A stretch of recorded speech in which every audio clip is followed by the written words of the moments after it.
got a lot of respect for LSU and their program. And they're good. They're hard to defend. And, we came off a tough loss, of course. Played really well at home and played well in the first half. I thought we played really well in the second half. Had really good contributions and performances by a bunch of our guys. I thought everybody played well. I thought we played really hard.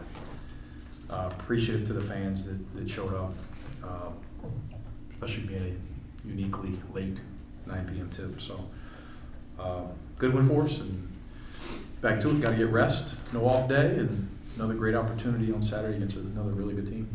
I guess the story kind of within the game today, Blue kind of came really close to getting the first triple-double for you guys since, I think, 2021. Just the progress he continues to make, and he's helping you in so many different ways right now.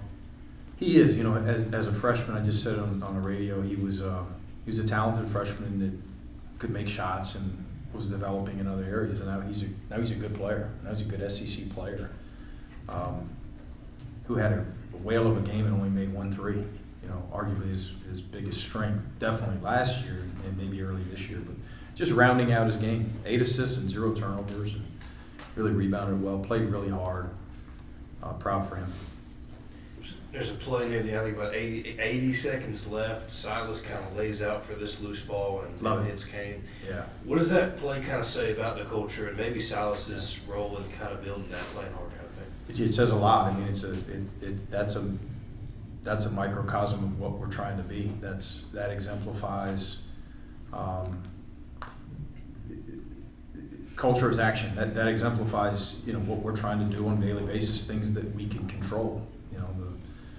This whole league. I mean, there's 16 really good teams that play really hard, and whether we're making shots or not, we've struggled with it at times. We've struggled with free throws. We've struggled with turnovers. But for the most part, especially at home, these guys have laid it on the line and played really hard. And you love to see that. And that's who Silas is.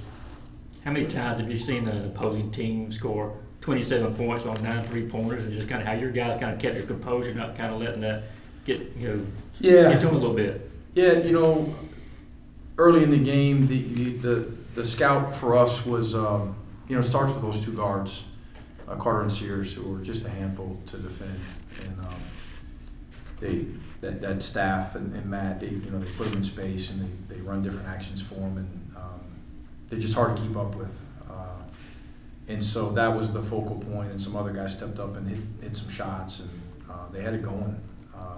So that was something we talked a lot about at halftime, and then obviously the 10 turnovers that we had and only 3 in the second half. That was the biggest factor for us offensively in the second half. But sometimes really good players in this league allow their teammates to get a little bit more open, maybe more so than if there was a little bit more parity out there in the court. And so it starts with Sears and Carter, and then they got it going a little bit as well. Defended the 3 better in the second half. Is there an extra effort, you think, to share the ball? I think you had 23 assists. We've done a lot of skill work, just a ton, more so in season than I've ever done. In an attempt to address our turnover issue. And so we've caught it a lot, and we've jump stopped a lot, and we've worked on simple 2-handed passes and extra passes and pivots and all those type things. And you like to think that some of that's paying off. But probably more than anything, just playing downhill and playing with confidence, being in transition, because we got stops. You hold a really good offensive team to 62 points. A lot of our big wins, teams were in the 60s, and that's easier to control than whether or not shots are falling. So guys have embraced playing with one another and letting the defense dictate who's shooting the ball. Blue's a good example of that. Played 31 minutes and took 2 threes, but we shared it. We've got some unselfish guys, but different defenses that will play moving forward will dictate how much they actually allow you to move the ball. And that's part of it. Just happened to be a little bit different tonight. Santo had some big blocks tonight. What does his presence down low kind of do for the rest of the defense? He makes a big impact on the game with some of those loud blocks and loud dunks, and he's emerging. He's developing. He's working on it every day. Did some good things. He was really efficient. Made a big impact on the game. Seems like in whether it's in the box score or on the floor as well, you're seeing a lot of the guys that started their career at Georgia being the ones that are kind of running the show. I feel like in years past, a lot of times it's been transfers. Mm-hmm. What's kind of the significance of kind of building those guys from the ground and them being the ones running the team? You know, I don't want to separate, you know, especially this time of year. It was a little bit easier to talk about the returners versus, you know, the freshmen and the portal guys. But now we got a bunch of guys that we feel like we've been coaching for a long time and that we really like and respect, and we enjoy working with. They're getting better. It just feels like we've got more continuity probably than it might feel, you know, for an outsider looking in. But you love to watch guys getting better and grow together. But those three sophomores certainly are continuing to improve.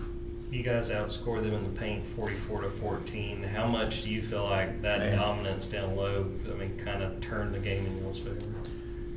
Boy, that gives you a chance night in and night out, right? And the rebounding margin. Again, I just thought we were flying around, just playing with reckless abandon on the interior. And guards flying around on the perimeter as well. It gives you a chance. It's harder to do that, obviously, the rebounding discrepancy. Moving forward, you know, in this league, I'm not sure how many more times we'll see that, you know, and some of them just bounce to us as part of the game. But we're a good rebounding team. We got to continue to get better at it, though, and we'll continue to play really good rebounding teams, of course. With the difference in turnovers between the two halves, was there an adjustment made at the break or something that changed that you saw in protecting the ball? We watched some offense, we watched some defense. We continue to talk about turnovers. We didn't talk about it for a while. I've been open with you guys about that, but now it's past, you know, talking about it, and past feelings and confidence, and our guys have embraced it. You know, we were a little bit sloppy there, a few of those possessions, but a couple of them were offensive fouls. You know, one on a cut by a big, and one was on a mismatch with RJ trying to back down Sears. So I don't know that those are bad decisions, you know, and then a couple times balls just slip out of your hands, and those ones are a little bit harder to control. But we had 4 or 5 pretty bad decisions in the first half. Slowed down, made better decisions in the second, a la Tuscaloosa the other day, where we had a lot of deficiencies, but we made good decisions and got better with our ball security. So that's 3 out of 4 halves where we're showing some improvement.